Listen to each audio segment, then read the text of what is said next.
ഇന്ന് മാർക്കറ്റ് ഒരു 30+ points gap up ഓപ്പണിങ്ങിനുള്ള സാധ്യതയാണുള്ളത്. ഇന്ന് ഇന്ത്യൻ മാർക്കറ്റിലോട്ട് നോക്കിക്കഴിഞ്ഞാൽ നമ്മുടെ market volatility to consolidated market ആവാനുള്ള സാധ്യത വളരെ കൂടുതലാണ്.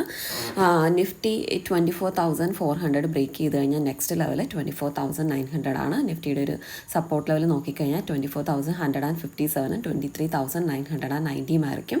റെസിസ്റ്റൻസ് ലെവൽ 24,476 24,628 ആൻഡ് 24,796 നിഫ്റ്റിക്ക് റെസിസ്റ്റൻസ് ലെവലാണ്.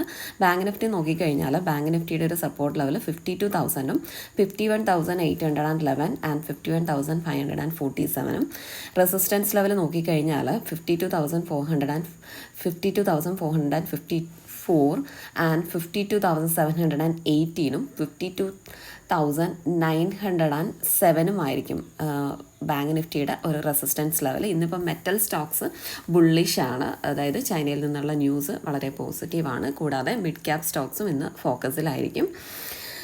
അപ്പോൾ ഇന്ന് നോക്കിയിട്ടുണ്ടെന്നുണ്ടെങ്കിൽ ഈ ലെവൽ, ഈ ഒരു റെസിസ്റ്റൻസ് ലെവൽ നിഫ്റ്റിയും ബാങ്ക് നിഫ്റ്റിയും ബ്രേക്ക് ചെയ്ത് കഴിഞ്ഞാൽ മാത്രമായിരിക്കും നെക്സ്റ്റ് ലെവൽ ഓഫ് ഒരു അപ്സൈഡ് മൂവ്മെൻറ്റ് മാർക്കറ്റിന് ഉണ്ടാകാൻ സാധ്യതയുള്ളത്.